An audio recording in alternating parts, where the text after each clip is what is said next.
imani, having faith, kuwa na imani. Bwana Yesu asifiwe sana. Biblia inatuambia kwamba ina Matthew 11:6 ya kwamba bila kuwa na imani hatuwezi kumpendeza Mungu. Kwa hivyo ujue jambo moja, bila kuwa na imani ndani ya Mungu hauwezi kumpendeza. Kwa hivyo kama ungependa kumpendeza Mungu, hebu ukuwe na imani na ujue imani ni nini. Bwana Yesu asifiwe sana. Nataka nisome neno la kutuongoza katika Marko sura ya 5. Mark chapter 5 kutoka mstari wa 25. Mark chapter 5 from verse 25. Biblia inasema kwamba umati mkubwa wa watu ukamfuata, na watu wakawa wanamsonga. Hapo palikuwa na mwanamke aliyekuwa amesumbuliwa na tatizo la kutokwa na damu kwa miaka 12. Mwanamke huyu alikuwa ameteseka sana kwa mikono ya matabibu wengi na kutumia kila kitu alichokuwa nacho, lakini badala ya kupona, hali yake ilizidi kuwa baya. Alikuwa amesikia habari za Yesu, naye akaja nyuma yake kwenye umati wa watu, akaliguza vazi lake, kwa maana alisema moyoni mwake, kama nikiweza kuliguza vazi lake tu nitapona. Mara kutoka damu kwake kukakoma, naye akajisikia mwilini mwake amepona kabisa. Ghafla Yesu akatambua kuwa nguvu zimemtoka. Akageukia ule umati wa watu na kuuliza, ni nani aliyeguza vazi langu? Wanafunzi wako wakamjibu, unaona jinsi umati wa watu unavyokusonga, wawezaje kuuliza ni nani aliyekuguza? Lakini Yesu akaangalia pande zote ili aone ni nani aliyemguza. Yule mwanamke akijua kilichomtokea, akaja akaanguka miguuni pake akitetemeka kwa hofu, akamweleza ukweli wote. Yesu akamwambia, binti, imani yako imekuponya, nenda kwa imani upone kabisa ugonjwa wako. Bwana Yesu asifiwe sana. Andiko hili tumelisoma limetuonyesha juu ya mama mmoja. Huyu mama alikuwa ameteseka sana, na ni kama vile hapa ulimwenguni tunapitia mambo, unasikia kwamba yanakusonga sana, hauna suluhisho. Bwana Yesu asifiwe sana. Huyu mama alikuwa amepitia hali ambayo ilikuwa baya zaidi, kwa sababu hakufaa kuchangamana na watu. Alifaa kuwa mtu amekaa ametengwa, kwa sababu mtu kama huyo wakati anatokwa na damu miaka 12 alikuwa ni kama akona inaitwa ikona ile hali ya kuwa na hako msafi, hafai kuchangamana kulingana na sheria za Musa. Hakufaa kwa sababu alikuwa hajajitakasa, yeye si msafi. Bwana Yesu asifiwe sana. Lakini tunasikia ya kwamba huyu mama akawa ameteseka sana. Miaka 12 sio miaka kidogo. Ameteseka kutokwa na damu, na akawa ameenda kutafuta msaada. Ameenda kila mahali kutafuta atasaidika namna gani, lakini yote ikawa ni bure. Madaktari hawakumsaidia.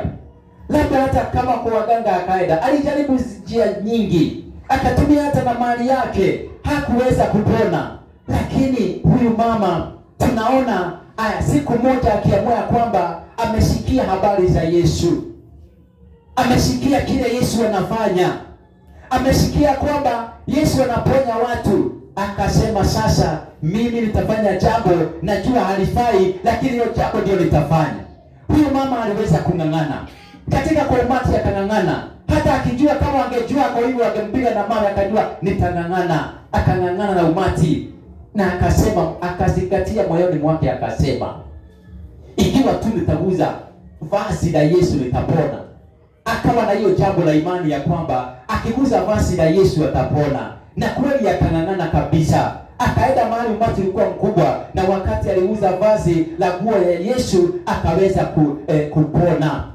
Na Yesu wakati ule akasikia kwamba mara damu imemtoka, nguvu zimemtoka, na kugeuka anauliza, wanafunzi wake akawauliza, nani ameniguza? Lakini wanafunzi wakamuuliza, unaona jinsi umati vile unavyokusonga, tunaweza jua nani amekuguza? Bwana Yesu asifiwe. Kuna mama akauliza, na wanafunzi wakasema haitawezekana kujua, lakini Yesu akasema, mimi nimehisi ya kwamba kuna nguvu zimemtoka. Akasikia kuna nguvu zimemtoka, na huyu mama kusikia sasa hawezi kuficha, akaja mbele yake akauka kutembea na kusema kwamba yeye ndiye amemguza. Bwana Yesu asifiwe sana. Na Yesu akamwambia, binti, imani yako imekuponya, imani yako imefanya ukapone, enenda umeponywa ugonjwa wako. Bwana Yesu asifiwe sana. Siku ya leo nataka tumie ile mfano kuangalia hali zetu ambazo kila mmoja anapitia katika maisha haya. Unajua, katika maisha haya tunaishi, hatuwezi kusema mambo inakuwa sawa sawa kabisa. Hakuna jambo unasikia linakusumbua. Ikiwa wewe hakuna jambo kabisa unasikia mambo iko sawa sawa kabisa, na hata unahitaji Mungu mambo yako imekuwa sawa sawa, nataka nikuambie labda hiyo haitakuwa kweli kabisa, kwa maana watu wanapitia mambo. Siku ya leo najua umekuja hapa, kuna jambo unapitia, kuna mahali ungependa Mungu akuguze. Umeacha haya mambo mengine ukijua kwamba ndio wiki katika wiki umejaribu mambo mengine, lakini umeona ya kwamba unahitaji msaada wa Mungu uweze kuja mbele za Mungu siku ya leo. Bwana Yesu asifiwe sana. Sijui nimewaeleza ya kwamba tumekuwa kwa mlima wa maombi na dada yetu, tukaenda tukawakilisha pale. Na hebu niwaambie, watu wanamtafuta Mungu. Usiku na mchana watu wanamtafuta Mungu. Usikae na kuvumilia, uvumilie na shida yako, na kuna Mungu anaweza kutenda ile jambo unapitia. Huenda hata si damu inakutoka kama ule mama, lakini hiyo jambo unapitia, nataka nikuambie kuna msaada wako ndani ya Mungu. Bwana Yesu asifiwe.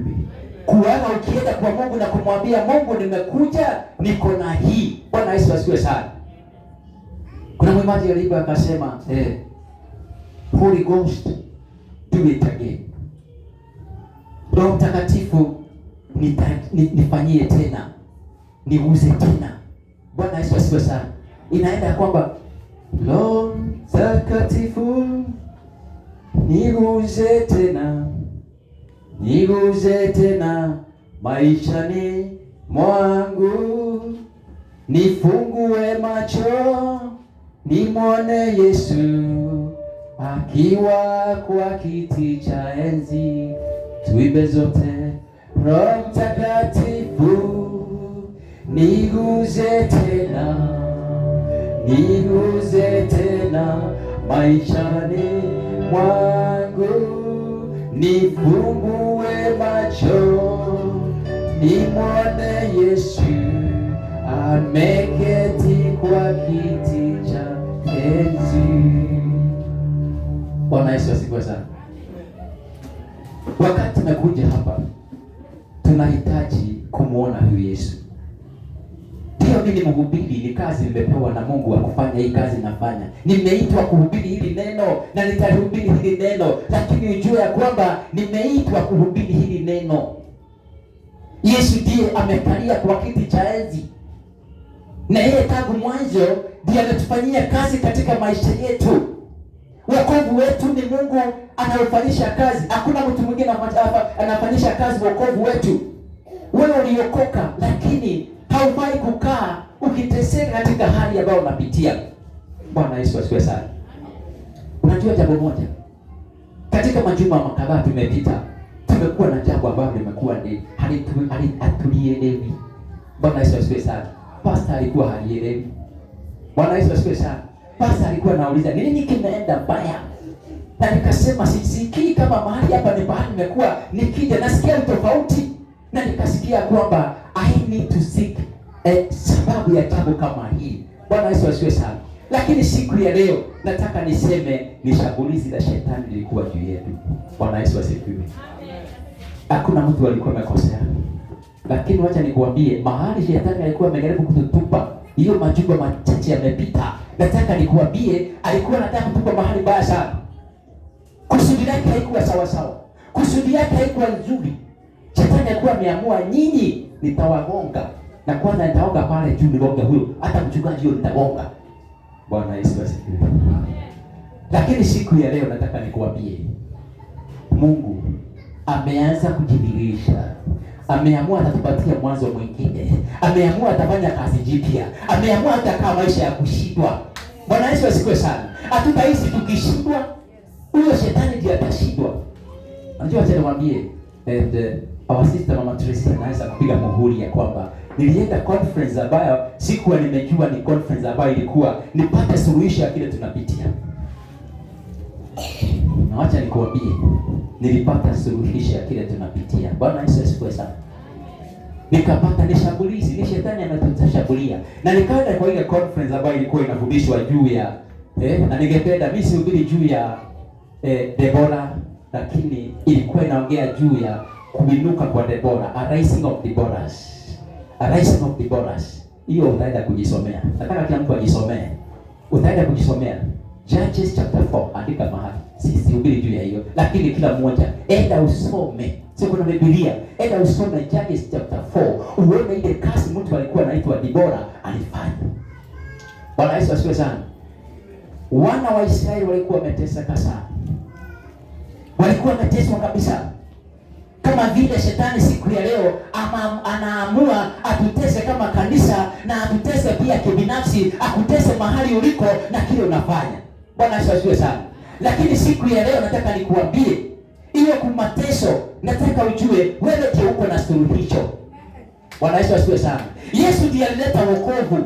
Akaleta wokovu haujachanganywa, lakini hapa duniani tumeanza kuchanganya wokovu na wakati mwingine tunapata ni kama haina ladha. Bwana Yesu asifiwe sana. Yesu hajakosa ladha. Sisi ndio tunafanya mambo yetu, wokovu tunaokosesha ladha. Na ni juu yako na ni juu yangu, ujue ya kwamba Mungu hajabadilika. Mimi natukumbusha ya kwamba in the book of Genesis, pale mwanzo, ukisoma kutoka mstari wa kwanza, sisomi, lakini nataka uone Mungu akiumba. Aliumba mbingu na nchi. Akaumba mbingu na nchi, kila kitu unaona, chochote tuko naye, yeye ndiye aliumba zote, sio Mungu mwingine. Mungu hakusaidiwa kuumba ulimwengu na Mungu mwingine, yeye tu ndiye aliumba na pia akatuumba kwa mfano wake. Bwana Yesu asifiwe sana. Mstari wa 28 wa Mwanzo 1:28 unaongea kwamba Mungu alipotuumba alitupatia nguvu na mamlaka. Bwana Yesu asifiwe sana. Mungu alitupatia nguvu na mamlaka, acha nikwambie. Lakini hiyo nguvu tulipewa na mamlaka tukaipoteza kwa haraka tu. Bwana Yesu asifiwe. Hata wengine hatukuipata, tulipata ile nguvu na mamlaka imeshachukuliwa kwa njia ambayo ilikuwa mbaya sana. Ukisema Mwanzo 3, siende kusoma. Enda usome Mwanzo 3, uone vile nguvu na mamlaka zilienda. Nguvu na mamlaka zikaenda. Tukawa hatuna nguvu na mamlaka. Na tunapata mara nyingi tunapitia hali ya kushindwa kwa sababu nguvu na mamlaka zilienda. Bwana Yesu asifiwe.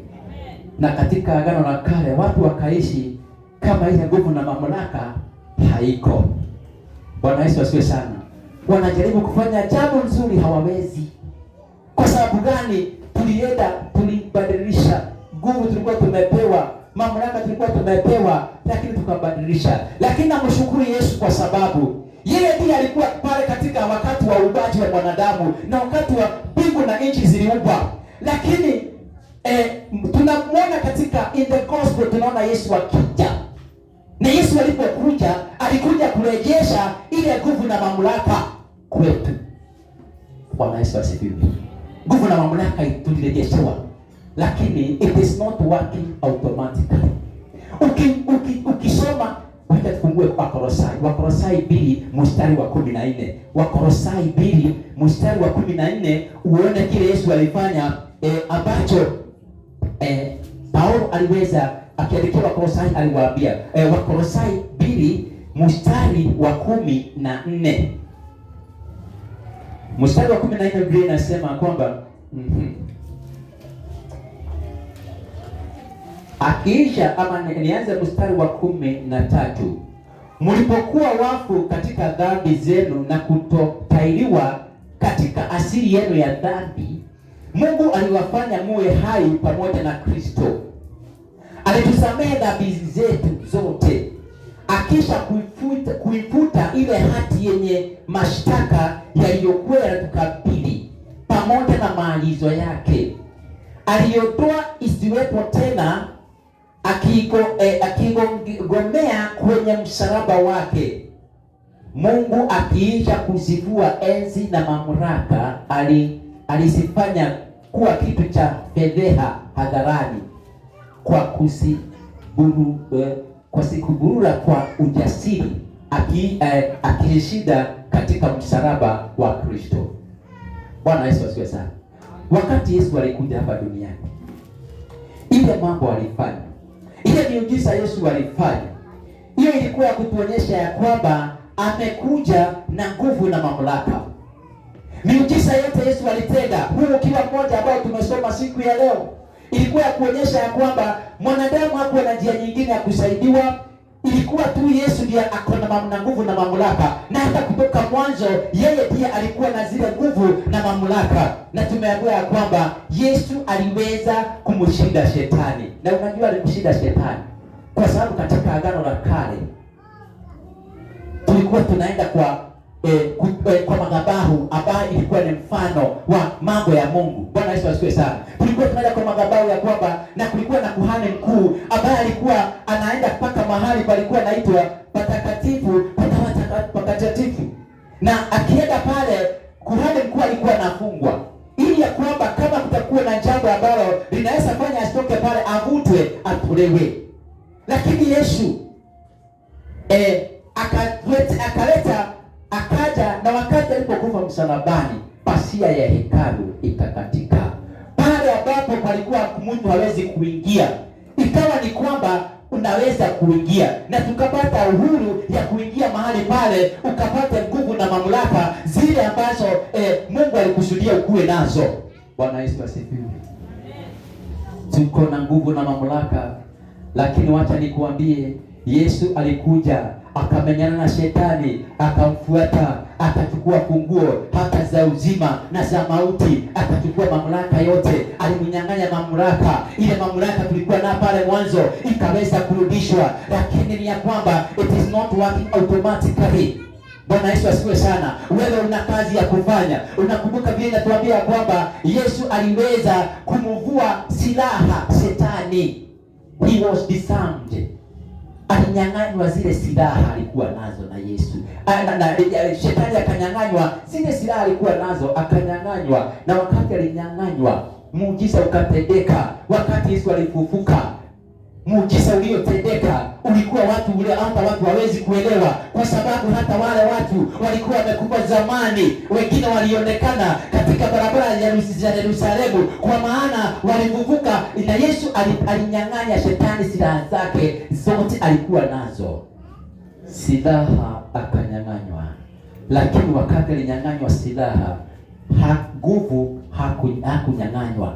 Nguvu anakuwaga nazo, na ndio posa unaona wana vile anajaribu kuvuta watu katika pande yake. Unaona vile anaweza kuja atushambulie, unaona vile anaweza kuja atushambulie kama kanisa, aingilie department yote na aseme hii haitafanya. Bwana Yesu asifiwe. Nashukuru Mungu kwa sababu kila mmoja wetu, nimesema uko na mambo unaleta mbele ya Mungu. Yesu Kristo ndiye tunakujaga kumwakilisha. Mahubiri ni kuwakilisha Kristo. Nataka nikuambie ya kwamba when I'm here, unatakana kufungua macho umuone Yesu amekalia kwa kiti cha enzi, kwa maana yeye ako na hiyo unachohitaji. Mimi niko hapa kutangaza baraka, mimi niko hapa kuachilia baraka, niko hapa kusema ubarikiwe. Lakini hali ya kubarikiwa ni wewe umuone Yesu akiwa amekalia kwa kiti cha enzi, akiwa na kile unachohitaji, akiwa na kile tunahitaji kama kanisa. Lakini haitakuwa rahisi, kwa sababu ni mpaka tukubali kuitisha katika hali ya maombi. Bwana Yesu asifiwe sana. Wakati tumeenda katika ile conference tumesikia kwamba nitataja kidogo juu ya huyo Debora, nimewaambia mkasome juu yake. Debora alikuwa nabii wa Mungu. Na huyo Debora ndiye alimwambia mtu alikuwa anaitwa Baraki. Baraki alikuwa kiongozi wa wana wa Israeli. Na wana wa Israeli walikuwa wameogopa sana, kwa sababu walikuwa wanashambuliwa sana na jeshi ambayo ilikuwa inaongoza, jeshi la maadui ilikuwa inaongozwa na mtu alikuwa anaitwa Sisera. Sasa huyu mama anaitwa Debora ndiye alimuita Baraki akamwambia, nataka wewe ukusanye jeshi uende ukapigane na huyo mtu anaitwa Sisera ambaye ni adui wa wana wa Israeli. Naye Baraka akamwambia, umesema jambo litawezekana hilo? Ati huyu mtu alikuwa anaitwa Sisera, adui wa wana wa Israeli, alikuwa na majeshi kubwa, ilikuwa na farasi za chuma, alikuwa na silaha za chuma nyingi sana za kupigana na wana wa Israeli. Kwa hivyo Debora ikawa ni kwamba Baraka alikuwa anaona kama hatakubali kwenda, lakini alisema jambo moja, ikiwa takubali kuenenda na mimi. Akamwambia Debora, ikiwa takubali kwenda na mimi itakuwa sawa sawa, kwa maana utakuwa pale katika ile vita. Bwana Yesu asifiwe sana. Na Debora akakubali kuenenda na Baraki katika ile vita, na ikasemekana wakutane kwa mlima ilikuwa inaitwa Debora. Bwana Yesu asifiwe sana. Na wakati walienda katika ile vita, Mungu alipatiana ushindi kwa wana wa Israeli. Ule kiongozi wale walikuwa naongoza ile kulikuwa walikuwa maadui wana wa Israeli. Mungu ambao alikusanywa na Baraki walipoenda kwa vita, walipokutana pale kwa mlima, ni kama Mungu aliingilia akaweka jambo la kutatanisha tu namna hiyo. Mpaka ile jeshi kubwa ya Sisera ikasikia kama kuna watu wengi sana wanakuja, wakachanganyikiwa. Na najua waliposikia kuna wale jeshi inakuja linaongozwa na Baraki, na kuambia walitoka, mkubwa wao akatoroka, akaenda akajificha. Hajui hata kama ni jambo gani ilikuwa inatendeka. Alienda akajificha, akaenda kwa mama mmoja akajificha pale. Huyu mama akakaa pale akamficha mahali pale. Bwana Yesu asifiwe sana. Jeshi lote la Sisera likafuatwa, ambayo ilikuwa adui wa wana wa Israeli. Bwana Yesu asifiwe sana. Na halafu Baraki akafuata huyu Sisera, huyu mfalme alikuwa anawashambulia, akampata mahali alikuwa amejificha. Alikuwa basi Sisera alikuwa anasema kwamba usiwaambie wale maadui zetu niko hapa. Lakini sasa yule mama mwenye pale akatoka akamwambia, kujeni muone mahali yako. Alikuwa amelala tu mahali, na nakwambia Mungu alikuwa amaliza kazi, amepigania wana wa Israeli. Huyu mama, huyu mtu anaitwa Sisera alikuwa anaongoza ile jeshi, aliwekelewa pegi ile ikasonga katika kichwa chake, akaweza kufa. Bwana Yesu asifiwe sana. Mungu wetu akapigania wana wa Israeli. Bwana Yesu asifiwe sana. Siku ya leo ni sisi tuko hapa. Siku ya leo ni sisi tumeinukiwa. Siku ya leo kuna jeshi imeinuka itushinde. Lakini hebu nikwambie, tumeamua tuna mwanzo mpya. Na ningependa ya kwamba kila mmoja ajue ya kwamba huu mwanzo mpya tunaanza pamoja. Tuenende pamoja. Na tutahakikisha ya kwamba shetani alikuwa anatuinukia ameshindwa. Bwana Yesu asifiwe sana. Kila mmoja wetu najua kuko na jambo. Kuna jambo unaweza pelekea Mungu na umwambia kwamba Mungu, ningependa uingilie kati. Haitakuja rahisi namna hiyo. Lazima tukubali ya kwamba tutachukua mwelekeo mpya, strategy mpya. Bwana Yesu asifiwe sana. Hebu niwaambie, kuna jambo lingine ambalo lilitoka kwa ile mkutano ambao ni ngumu sana, na tukaweza kusikia juu ya nguvu za mwanamke, the strength of a woman. This Debora alikuwa a woman, and women tukaweza kufahamu ya kwamba wako very strong. Na kati yetu mimi najua kuna wamama wako very strong hapa kuna wamama wako strong. Wamama ni wamama wa nguvu. Unasikia wakati mwingine sema wamama wa nguvu. Bwana Yesu asifiwe sana. Mimi wakati nimerudi nimejua ya kwamba kuna madibora wa rais hapa. Nilienda kwa conference ya madibora wa rais. Wewe kama ni mama ujue ya kwamba una nguvu, na tungependa wamama wa rais. Bwana Yesu asifiwe sana. Na kutoka Sunday tulipotoka hapa, wakati shetani aliona ametushinda sana, nilishikwa na Dibora moja hapa akaniambia, pastor, hiyo mambo hiyo Mungu atatushindania. Hii vita Mungu atatupigania. Bwana Yesu asifiwe sana. Aliniambia nikiwa hapa on Sunday. Tukaongea na kweli nikaona. Na nikienda kule kwa maombi nilikuwa najua kweli hii ni thibitisho na thibitisho. Bwana Yesu asifiwe. Ilikuwa thibitisho ya kwamba Mungu atatupigania. Na wakati nilienda kwa maombi, mimi nilikuwa unajua Sunday hakuna mtu aliyeamua naye kwa maombi, lakini nilipoenda maombi kule nikiwa jiani nilipigiwa simu na mama Faith akaniambia, we kuna mama anaitwa Mama Tracy ameamua kuja. Hata kama si kwanza aliingia kazi lakini anafuata. Huyu dada wetu Mama Tracy alinifuata huko. Nikawa hata nikiwa kwa maombi nikawa naona pia nina Dibora mwingine. Bwana Yesu asifiwe sana. Dibora mwingine akanifuata huko tukawa na yeye. Na wacha nikuambie nimekuwa pale na amekuwa himizo kwangu every day ya maombi hiyo nimekuwa huko. Alikuwa anatoka mbele yangu ninampata mahali alikuwa anaombea. Bwana Yesu asifiwe sana. Na kila siku akakaa siku mbili, siku ya tatu akanita akaniambia, pastor, nataka upitie hapa, kuna jambo nataka tuone, kuna jambo Mungu anaendelea kunifunulia, pitia hapa. Na tukaenda tukaketi akanieleza mambo mawili matatu. Bwana Yesu asifiwe.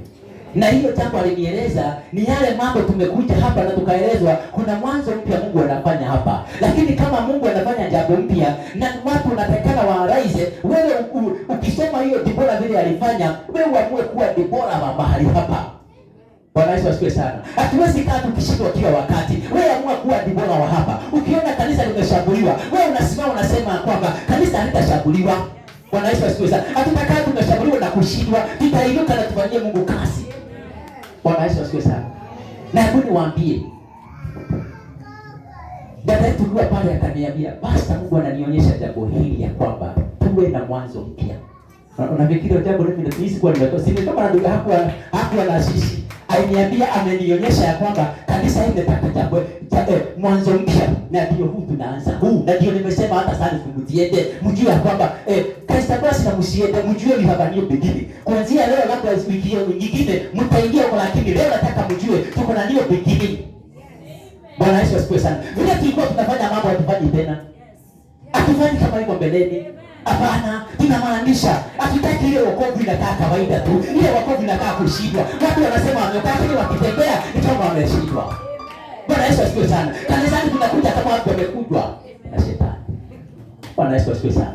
Na tunakuja na mtu alinyang'anywa silaha. Ya kufikiria askari na kutisha na hana silaha. Shetani hana silaha. Uko na askari hana silaha lakini anakutetemesha na unaenda. Si ukatae. Kataa. Na mama mlio hapa muamue na pamoja na mimi. Nyinyi ni Madibora. Najua nienda conference ya rais ya Dibora wainuke kwa sababu kazi ya Mungu inaendelea kuharibiwa kila mahali na shetani huyu. Mapepo mengi yameinuka hapa kwa hiyo madhabahu na tunaifanyia kazi. Kuanzia sasa kaza kuna mwanzo mpya. Na nimeuona ukifanya kazi hapa. It has started today. Ile mwanzo mpya imeanza. It is here with us. The new beginning is here with us. Bwana asifiwe sana. Wewe kubali kuwa mmoja wale Madibora. Na uamue nitasimama wapi? Nitafanya nini kwa sababu? Na nitafanya jambo. Umesikia ndugu yangu, hata nimeshangaa. Unajua leo nikija asubuhi hapa nikaona ndugu yangu. Tulikutana naye pale nikajiuliza. Leo baba Salim leo ni kama labda alikuwa kwa sababu unajua nilifikiria nikasema kwamba kwa sababu Mama Salim amekuwa akisema kwamba anashindwa kufika mapema. Nikasema Baba Salim alikuwa ameleta mama. Tunajua tuliambiana na Mama Faith. Baba Salim alikuwa amemleta Mama Salim ndio kwanza afike kwa wakati. Bwana Yesu asifiwe sana. Kumbe story ni tofauti. Ukisikia vile amesema ni mwanzo mpya, alikuwa hiyo masala ile kazi alikuwa nafikiri ni mchezo. That's a new beginning. Na nakwambia hata mimi nataka hiyo new beginning. Wewe uamue kwamba kuwa na new beginning. We want a new beginning. Bwana Yesu asifiwe sana. Kuna wakati watu wanaingia mahali hapa na madhabahu inakuwa kama haijapewa ile heshima yake. Bwana Yesu asifiwe. We want a new beginning. A new beginning. Bwana Yesu asifiwe. Unajua kwa hii kanisa mimi nimekuwa mtu ambaye wakati mwingine macho yake kama mikono yangu iko nyuma. Nafaa kufanya jambo na kataa kufanya. Bwana Yesu asifiwe sana. Lakini kuanzia leo nimeamua. Tukuwe na mwanzo ile mpya. Tufanye mambo kwa njia mpya. Ile nilikuwa nafanya njia, utaona nikifanya mambo tofauti. Vile ulikuwa unaniona. Hapana, sitaingia pale kwa. Nitasimama mahali pangu. And God is going to give us a new beginning. Na hebu niwakumbushe jambo moja. Wewe ulijipata kwa kanisa hili. Vile ulikuja, Mungu alikutana na kuonyesha kaa hapa. Wengine wamekaa nani? Miaka nyingi hapa. Kuna wengine hata miaka 10 zaidi ya 10 na wengine 10 na kitu. Wako hapo wamekaa kwa hili kanisa. Bwana Yesu asifiwe sana. Wewe kuna wakati ulikuja. Lakini hebu niwaambie, wakati umekuja hapa, hebu tujue ya kwamba hii ni madhabahu yake Mungu. Hii ni kazi ya Mungu inafanywa hapa. Kuna wengine wamekuja hapa na kuna wakati wanatulia na sisi kabisa. Alafu baadaye anapata mtu tu ameenda mara moja namna hii. Anakosa kuchukua baraka hiyo katika hii madhabahu. Akienda kule anaanza kufanya kazi ya Mungu, inakuwa ni shida kwake. Hata haelewi kwa nini kazi haiendelei. Anashindwa kwa nini kazi inafanya haiendelei. Bwana asifiwe sana. Amen. Bwana Yesu asifiwe. Amen. Nataka kila mmoja ananisikia ujue kwamba kama sasa tuko hapa, ikiwa utataka kwenda mahali pengine, njoo unione, sikatai na kukuliliza na baraka za Mungu. Au not nitakuwa sina baraka za Mungu. Wale hawatenda na baraka za Mungu, they are struggling. They are struggling in this work. Hata kuna mmoja nilikuwa karibu nimuulize, wewe unafuata hii kanisa letu kwa nini? Unafuata hii kanisa letu unapenda kufuata sana. Bwana Yesu asifiwe sana. Kuna mtu nilishangaa ya kwamba alifuata washirika yeye alikuwa kwa kanisa hili letu. Lakini yeye amekuwa akifuata karibu kila mshirika hapa akiwaambia sikuja kwa kanisa letu bukuje. Bwana Yesu asifiwe sana. Amen. Kwani tumeitwa kuna watu wataitwa kwa hii kazi ya Mungu. Waifanye kwa nguvu sana kwa maana kwa sababu they have become poachers. Unajua poacher ni nini? Poaching, mwidaji haramu.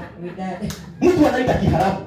Hujaitwa na Mungu kuja kuiba baraka wako hapa. Umeitwa na Mungu kuita wale ndio wako kule. Wakuja kanisani lako. Wote unataka kuweka ma invitation kwa kila moja. Kanisa hili wako mahali watulia. Bwana Yesu asifiwe sana. Amen. Hiyo mialiko mkatane naye. Kwa nini waliko mwaliko wengine akualikwe? Ndio hiyo. Kila siku unafuata mwaliko ati utaitwa ukuje kwetu. Unakuje ufanye namna gani? Bwana Yesu asifiwe sana. You are in the house of God. Yes. Bwana Yesu asifiwe sana. Amen.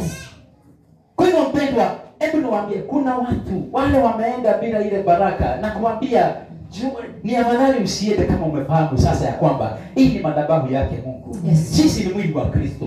Tuko hapa kumfanyia Mungu kazi. Wakati umetulia hapa umekuwa ukiona Mungu. Sana siku moja utoke uanze kuongea mambo mengine. Wakati ulikuwa unakuja umetulia uko unaona Mungu hapa. Amen. Bwana Yesu asifiwe. Amen. God is doing a new thing. Yes. Yeah. Bwana Yesu asifiwe. Amen. Sijaenda kwa kweli pili dada yetu aliniambia. Dada yetu alikuwa pale, alikuwa ni bora, hakuwa ananiacha. Yes. Alikuwa naomba na muacha pale akiomba, nikirudi yeye hajamaliza na pitia pale napata baya na bado naendelea. Akanipa kwa njia. Ile umeshika ile ya kwanza ilikuwa nini? Ya kwanza ilikuwa kwamba tukue na nini? Mwanzo mpya, new beginning. Na hata hiyo na Mungu atakuwa atatembea pamoja nasi. Tukikaa kulingana na mapenzi, Mungu atakuwa pamoja nasi. Yes, of course. Jambo la pili aliniambia kwamba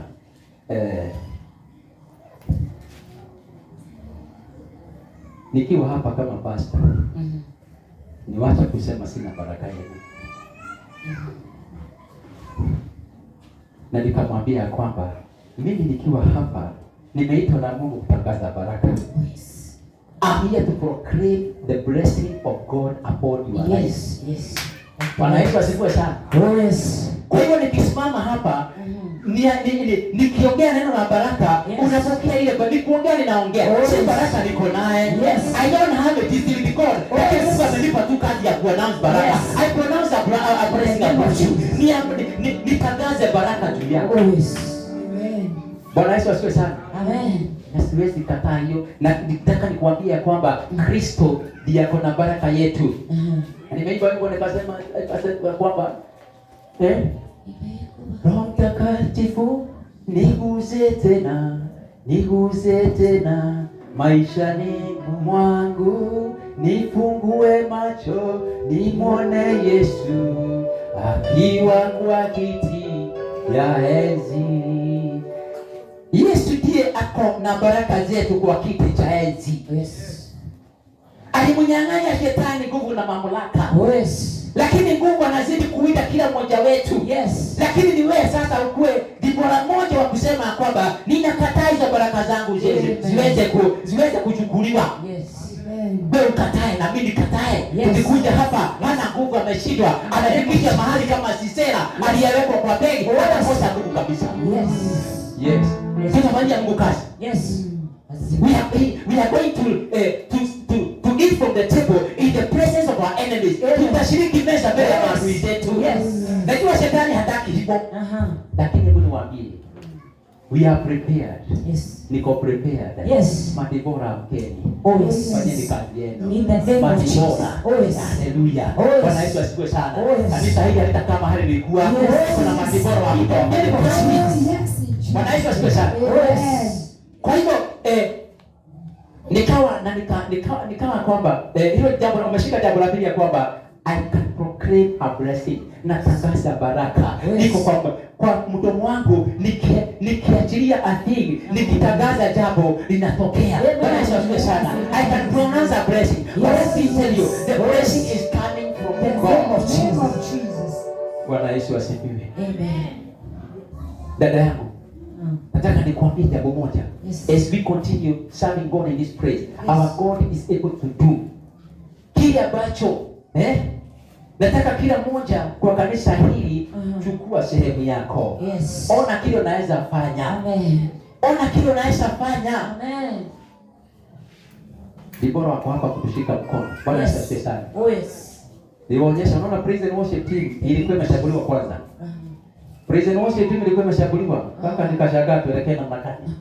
Lakini shetani ameshindwa. The name of Jesus. Bwana Yesu asifiwe. Amen. Kuna madibora wameinuka pale. Yes. Madibora wafanye Mungu kazi. Yes. Bwana Yesu asifiwe sana. Amen. So kuna kikundi kingine ni ya pili ambao ni madibora wako hapa. Na sijasema uweze kuwa dibora wa hapa. Oh yes. Ungana na madibora wengine. Yes. Madibora ni wale watu wakuja mbele za Mungu, wanaomba, wanamwambia Mungu tumekataa kushambuliwa na shetani. Mungu ambaye alinyang'anywa silaha na silaha zote na Mungu ndiye anatutesa. Twende kwa Mungu na tuitishe zile silaha za kupigana na yeye. Yes. Bwana Yesu asifiwe sana. Amen. Wewe ungependa kuwa na mwanzo mpya? Yes. Yes. Wewe ungependa kuwa dibora moja wafanyia Mungu kazi hapa? Kabisa. Shetani kuna kazi mbaya alifanyia mwanadamu kutoka mwanzo, amefanyia mwanadamu kazi mbaya. Yes. Bwana Yesu asifiwe sana. Amen. Unajua shetani kuna mambo alijua kwamba wanadamu wamekaa ignorant. Kama hujui jambo, wacha nikwambie utakaa umeshikwa. Yes. Lakini ukijua ukweli, Yesu akasema kwamba you shall know the truth and the truth shall set you free. Oh yes. Bwana Yesu asifiwe. Amen. Kitu moja wanadamu wanakosa kufahamu ni kwamba we have a God of covenant. Kuna Mungu anaweka agano. Our God is a God of covenant. Yes. Na shetani anajua kwamba Mungu ni Mungu wa agano. Yes. Naye shetani akajua kwamba yeye naye ataweka maagano. Shetani alianza kuweka maagano kutoka shambani mwa Edeni. Kutoka wakati umekaa katika maisha haya, amekuwa amefanya huwa maagano na ulimwengu wa giza ndio uweze kukushinda. Bwana sifa sana. Lakini ambao tuko ndani ya nyumba ya Mungu, tutakati kumtolea Mungu dhabihu. Oh yes. Mtolee Mungu dhabihu. Yes. Unajua kuna jambo moja nilipata fahamu ya kwamba inatumika vibaya na shetani, na watu huko nje wanasema kwamba ati hali ya kutoa atafai kutoa, sijui mnaambiwa mtoe sana. Hebu ndio niwaambie, watu wakitoka hapo wanaenda kwa waganga, wanaenda bila kitu. Si wanaweka kile wanapeleka. Yes. Si unapeleka huko. Yes. Na dhabihu ilitolewa ukaenda huko. Na wewe sasa ujue Mungu naye Mungu wa agano. Ukija kwake kuja na dhabihu. Yes. Ukweli. Fanyana dhabihu kwa sababu ya mambo hilo nataka. Yes. Ukija kumtolea Mungu, acha kumtolea Mungu tu hivyo tu. Yes. Mtolee ukiongea na dhabihu unaotoa mwambia kwamba ingilia mambo nimekuwa nikipitia. Yes. Hiyo ni dhabihu unakuja kutolea Mungu. Yes. Ili kwamba ingilia katika mambo yako. Si kumwomba ni dhabihu. Yes. Bwana Yesu asifiwe. Ayubu alikuwa anatoa dhabihu kwa sababu ya watoto wake. Kila wakati alikuwa anasema watoto wangu wako mahali wakifanya sherehe, wanaweza kuwa wamemkosea Mungu. Atafanya dhabihu kwa sababu ya watoto wake. Hata na wewe jipange kuhudhuria kutolea Mungu dhabihu. Amen. Na sio ile nimekuambia. Sio mimi nikwambie nabii yule anaenda kutoa. Ama ni kwa nabii wa uongo akusema ati nisikia mtumishi mwingine wa Mungu ati anapelekewa kazi ya Mungu kufanya delivery. Anapelekewa ile dhabihu na mtu anasema Mungu anasema ile dhabihu haitoshi. Bwana Yesu asifiwe sana. Amen. Mungu anasema dhabihu haitoshi. Hakuna. Sio ni uongo wa shetani. Uongo mtupu. Yes. Hiyo ni hekima ya mwanadamu. Hakuna dhabihu haitoshi. Wewe mwenyewe unaamua dhabihu. Wewe ndio unaamua kile unapelekea Mungu. Unakuja na unakiangilisha kwa Mungu. Kwa maana ya Mungu unaleta. Na ukileta unasema Mungu, ingilia, acha kutoa tu utoe kwa sababu watu wanatoa hapa. Amen. Ukija na dhabihu. Yes. Hebu nikukumbushe jambo moja. Ulipelekwa kwa ufano wa shetani na kwa njia ambayo hukujua na dhabihu. Wakati unakuja kwa Mungu, usikuje tu kama ujui ya kwamba pia Mungu ni Mungu wa dhabihu. Yes. Na haitisha hata nyingine haitoshi. Ukisikia hata kwa mwingine akwambia haitoshi, ujue ya kwamba hii ni njia nyingine unataka kuanza kumalizwa. Ati haitoshi. Hakuna ndo. Bwana Yesu asifiwe. Siwe ndio uliamua. Peke yako ukaamua. Nije nimtolee Mungu. Kazi yake iweze kuendelea. Ufano wa shetani ushindwe. Amen. Bwana Yesu asifiwe sana. Amen. We are going to have a new beginning. Oh, hallelujah. And I am here to pronounce blessing upon your life. Niko hapa kutangaza baraka za Mungu. Na wewe ndio utashikanisha imani yako na yangu. Ya kwamba Mungu ingilia kati hapa. Shikanisha imani yako na Mungu. Ninapoitangaza hapa, Mungu ataingilia mahali pale. Na utaanza kupokea kile uko unahitaji. In the name of Jesus. Bwana Yesu asifiwe. Amen. Mungu wetu anatuuliza jambo moja, tumrudie. Ukitaka mwanzo mpya na Mungu ni umrudie. Yes. Toa dhabihu zako. Yes. Haukujai kutolea dhabihu pasta. Hapana, unakuja kumtolea Mungu. Yes. Unamtolea Mungu aingilie maisha yako. Yes. Bwana Yesu asifiwe sana. Amen. Na hiyo ndio kazi umeitiwa, si mambo mengi. Umeitwa Jumapili kama ya leo, ukuje mbele za Mungu, uweze kumsifu ukimwabudu, na mwisho uweke dhabihu kwa mahali dhabihu inawekwa. Uweze ukapokea baraka zile Mungu ambazo amekuwekea. Yes. Na akuambia utolee kwa sababu hana, hapana. Anakuambia utoe kwa sababu ya faida kwako. Yes. Kwa sababu hiyo nampatia, anaweza kupatia mara nyingi sana. Hata ile tunamtolea ni kwa sababu tunamtolea kwa sababu ya ni kututest, ni kujaribu na kujaribu aone kama uko tayari. Nakumbuka Ibrahimu wakati alimtoa mwanawe, alimwambia usimdhuru mtoto wako. Nimeona. Yes. Nimeona. Yes. Akapata zaidi. Mtoto akarudi na yeye na kutoa sadaka akapata. Hata na sisi tukienda kwa Mungu, Mungu wako tayari kuachilia baraka katika maisha yetu. Yes. Bwana Yesu asifiwe sana. Amen. So returning to God. Our God has our blessings. Yes. Mungu wetu ako na baraka zetu. Oh yes. Bwana Yesu asifiwe. Amen. Kwa hivyo siku ya leo we are going to have a new beginning. Oh yes. Sitaki niendelee kutoka pale. Yes. We are going to have a new beginning. In the name of And the new beginning we are going to have. Oh yes. Nataka nikuambie kwamba ni wewe utajiachilia kwake Mungu. In the name of Jesus. Bwana Yesu asifiwe sana. Amen. Kwa hivyo